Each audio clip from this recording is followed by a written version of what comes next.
Hello everybody, hello, hi, good morning, it is me, it is Corey Vidal. How are you? I am great. I am hanging out alone in the house, all by my lonesome, all by myself, just spending time with you guys. As you can see, nobody is here. Nobody is around. Tim Deegan, who is normally in the sunroom, being cool and owning a motorcycle and a leather jacket, is at a music event called Crush Fest. Crush like the pop, like the soda, carbonated beverage drink, yum crush. He's doing some hosting for them today, so he's gone all day. Saskia and Corrado are seeing family, as they have not seen their family since going on the Europe trip, so they are gone for the day. Miss Rihanna Finch is also spending time with family, as she has not seen them since the Europe trip. And the lovely Samantha Fall is at a birthday party for her cousin, and then spending some time with family today and tomorrow. I'm sorry to have to be the bearer of bad news, but that just leaves you and me. And that's it.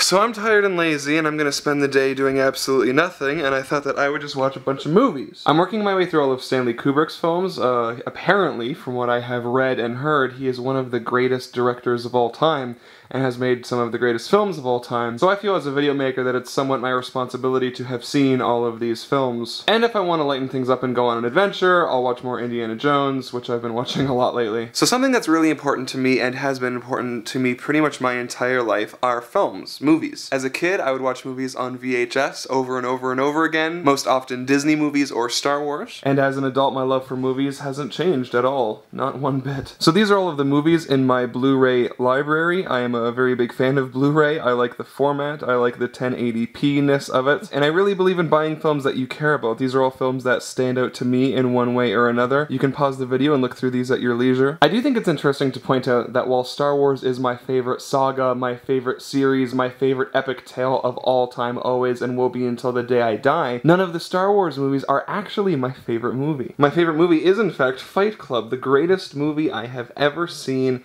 in my entire life. If you have not seen it, please see it immediately. If you've seen it, watch it again. There is a lot going on in this movie. What I like about it so much is how intellectual it is, how it makes you think about society and the role we play. And there's a line said in the movie that when I heard it for the first time, it really, really rocked my world and hasn't left me to this day. And that's the concept that we work jobs that we don't like to buy stuff that we don't want. And adding on to that thought, the stuff you own ends up owning you. And as I look around this room, I see a lot of stuff and a lot of crap, and I do hope that I am not the type of person to be owned by the stuff that I own. Luckily, I really enjoy and am very grateful for the job that I have, so you're not really going to hear many complaints from me. Okay, so I'm going to tell a story now. So Star Wars Episode 1, The Phantom Menace came out in May of 1999, when a young preteen Corey Vidal was in grade 7. Because my parents had bought me Star Wars on VHS when I was a little kid, I was really excited to see Episode 1. I hadn't seen it yet, and I was hoping that it was going to be really good. Now these are actually the original VHSs that my parents got me in 1995. That summer my parents were very kind to me and bought me this book,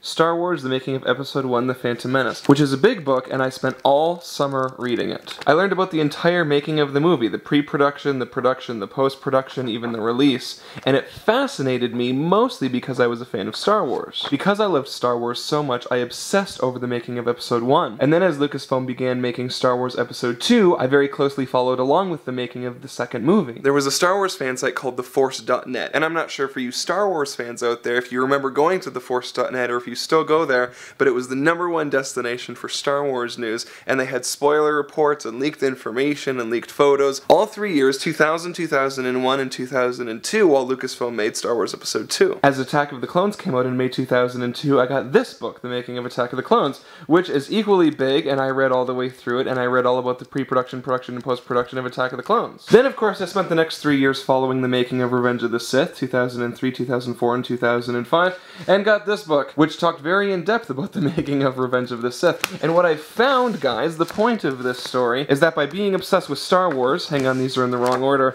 is that by being obsessed with Star Wars, by following Episode 1, Episode 2, and Episode 3 for such a big period of my life, my obsession with Star Wars is what actually started teaching me about filmmaking. And it took me a very long time to realize this was even happening. It was because of this obsession with Star Wars and the filmmaking behind Star Wars that in grade 12 I spent a year of my time and got a bunch of friends together and made a fan film called Ring Wars Reloaded. This is something that I've talked to you guys about before, but Ring Wars Reloaded was the first video I ever made in my entire life in 2004. It's over 40 minutes long. It took an entire year to make, and it is available for you to watch on YouTube. JK Studio Videos was the name of my very first joke company. The JK stands for Jedi Knight. It contains a ton of copyrighted material, copyrighted music and sound effects, so I'm actually surprised it's still on YouTube. I am going to link to it in the description. And that's how I started getting involved in video making. It wasn't particularly because I just started wanting to make videos, it's because I started wanting to make Star Wars videos. So I just wanted to share this story with you guys and then ask you, if you make videos, how did you get started and why? Thank you guys so much for watching. I'm sorry it's just me today. And the link is in the description to Ring Wars Reloaded, so please check it out, and I'll see you guys tomorrow.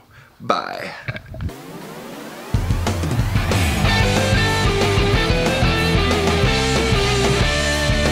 Give me daily vlogs, I want them in my subscription box. I wonder who might drop by, even though sometimes it's Canada outside. So don't go away, we're here every day. It's not ApprenticeA, it's ApprenticeEh. Hey, hey, hey, hey, hey. Home is where the blog is.